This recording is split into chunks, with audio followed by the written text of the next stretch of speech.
据环球时报的消息称，在1月6日，中国军方首次表示，已经在中印边境建立了一座完整的战略观察哨，承担观察哨所任务的全体官兵在本月还进行了一个举行仪式，这标志着观察哨所正式建成。据了解，这座哨所坐落于洞朗高原，海拔5592米。通体用岩石打造而成，此前只是临时哨所，现如今全天候驻扎有军事观察人员，已成为24小时永久观察哨。同时，该哨所也是解放军目前最高的驻兵点。起初的时候，与其说是哨所，但更像是士兵们用石块堆起来的一小块空间，狭小而封闭，四面都是乱石堆和沙箱做成的支撑。在经过几个月的建设后，5592观察哨所已经变成一个综合观察台，由复杂的坑道、观测孔、观测正位、起居室组成，甚至外围还建立了艾斯科防爆墙。说到艾斯科防爆墙，大家可能会觉得很陌生，这是个什么东西？其实东西很简单，不如其名，这玩意儿当初就是一家名为艾斯克的公司制造的石龙网。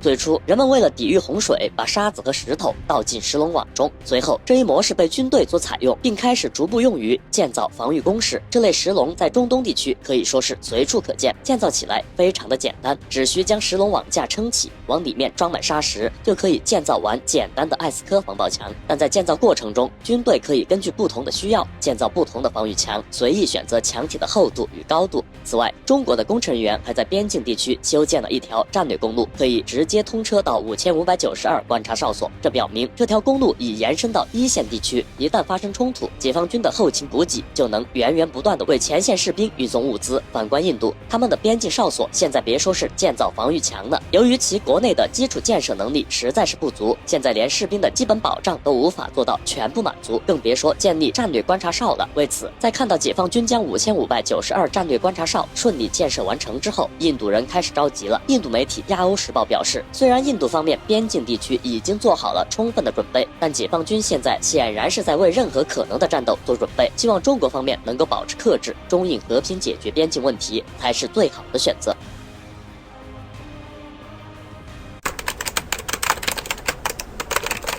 据环球时报的消息称，中国军方在1月9日证实，中国边防部队一名士兵在中印边境走失。同时，军方发言人还特别指出，个别印媒对此事有一些炒作，与事实不符。其实，这并非首次发生失踪事件，早在去年10月19日就发生过类似的事故。事故发生后，中国边防部队第一时间向印方通报，希望印方协助搜救工作。实际上，印度的边防士兵也经常会迷路后走进入中方一侧，但通常情况下，中方都按照相关程序低调处理了，从来都没有大肆张扬。回到正题，那此次走失的士兵去了哪呢？又被印方找到了吗？是的，目前印方已明确回复找到了一名中方走失的士兵，并表示待请示上级后马上送还中方。看到这里，相信会有不少人疑惑，士兵们没有配发北斗终端吗？为何这种情况会发生2次？其实吧，在群山中别说北斗了，就是告诉你前面有路，你也不一定找到。在中印边境这种地形复杂的地区，导航并不是万能的。有分析认为，此次走失的士兵估计是侦察兵，边境地形复杂，侦察困难不说，现在还是冬季，行路就更困难了，所以没能在天黑前赶回军营。而夜间太冷，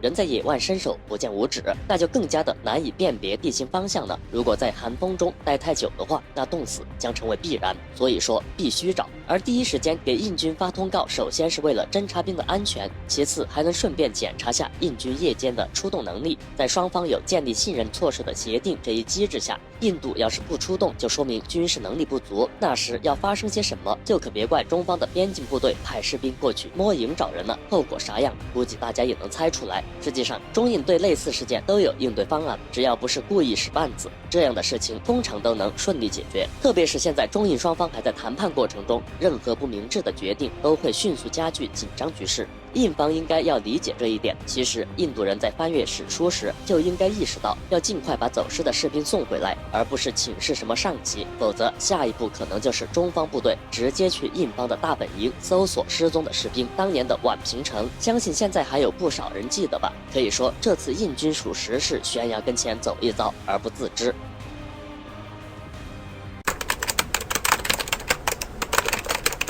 一觉醒来，美国国会乱了。在1月6日，美国上演的进京勤王，可是让全世界好好的围观了一把。被攻陷的国会，以及坐在佩洛西办公室椅子上炫耀的示威者等各种名场面，在全世界媒体和互联网上刷屏。美国民主最后一块遮羞布被扯下来了。然而就在这种混乱局面中，美国国务卿蓬佩奥对外还不忘干起老本行。在同一天晚上，蓬佩奥还有心思公开宣布，美国驻联合国大使克拉夫特即将访台。而在这前一天，美国务院还宣布，美国将与台进行视频会议，并且谈论军事合作和军售等方面议题。这段时间，特朗普以及团队不断上演最后的疯狂，利用其所剩不多的任期，蓄意破坏中美关系，为继任者埋雷，为自己积攒政治资本。在8月，该消息也被证实。路透社消息称，美国驻联合国代表表示，美国常驻联合国代表克拉夫特将在1月13日至15日访台。克拉夫特在对台问题上劣迹斑斑，这是极为危险的一步，而美国也必将为其错误行为付出沉重代价。与此同时，在军事论坛上，一个消息却悄然引发热议：克拉夫特访台之际，或许就是轰20首飞最好的时机。值得注意的是，在10年前的1月11日，我国成功试飞了5代隐身战机歼20，首飞的时机掐得正好。那个时候正逢美前国防部长盖茨访华，很长时间他都对此耿耿于怀，曾在书中写道，在2011年1月访问中国时，中国进行了第5代隐身战机歼20的试飞，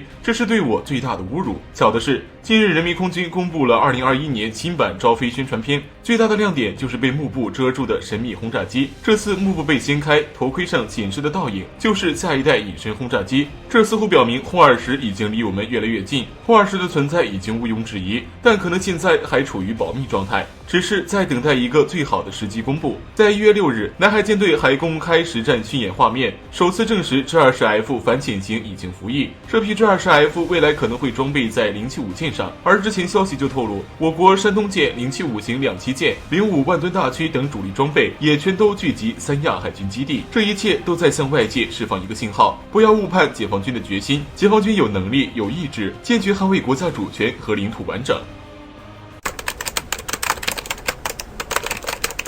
最近，印度教徒报刊文称，美国驻印度大使贾斯特在德里发表演讲，透露特朗普已与印度合作打击中国的时空线上的入侵行动。美国和印度在印太地区都有一个共同愿望，要给这里所有国家带来繁荣和机遇。当有人试图跨过这条警戒线，我们已经展开了合作并对抗。至于在和解放军对峙的8个月里，美印军事具体合作内容应该是印政府选择公布。这是美国政府首次正式介入中印冲突，并且在整整8个月全程参与。在冲突开始时，特朗普还曾假意要从中调停，但当时印度拒绝称这是双边问题，不需要第三方介入，以彰显自身独立自主的外交政策。但是明眼人都知道，美国明里暗里和印度展开不少军事合作。贾斯特的表态更是捅破印度独立自主政策的窗户纸。印度发起的这场莫名其妙的冲突，就是因为有美国在背后撑腰，跟着美国起舞罢了。其实从美印多个不寻常举动就出现端倪。在年初，印度海军从美国租借了2架 MQ-9B 海上卫士无人机，计划部署到边境。印国防部还紧急采购了10架舰载无人机。之前印媒还透露，印军决定从美国采购200架 RQ-11大乌鸦无人侦察机，以此提升印军步兵团阵地勘测和探查敌军部署等能力。而在过去几个月，美国还对印度提供了地理空间数据、卫星地图等情报。前段时间在拉达克部署的印度士兵还缺很多防寒服装时，美国还向印军紧急提供了3万套防寒服装。这也就表明，在整个对峙中，解放军面对的不止一个对手。此前，俄罗斯外长就曾犀利指出，印度反华游戏背后是美国，西方正试图让印度参与咄咄逼人、阴险狡诈反华游戏，同时也正破坏俄罗斯和印度的伙伴关系。随着印度逐渐靠拢美国，普京最近的态度让莫迪肝颤。前不久，俄印年度峰会20年来首次取消，外界推测普京对莫迪靠近美国感到不满，而且普京还破天荒表态，不排除和中国组成军事联盟的可能，并在不久前和中国展开联合战略巡航。莫迪若心甘情愿被美国当成棋子，就必须要有失去老朋友的觉悟。不仅如此，之前就有印媒表示，一旦发生冲突，印度可能会看到老朋友丑陋的一面。更让莫迪害怕的是，这个老朋友可能会反目成仇。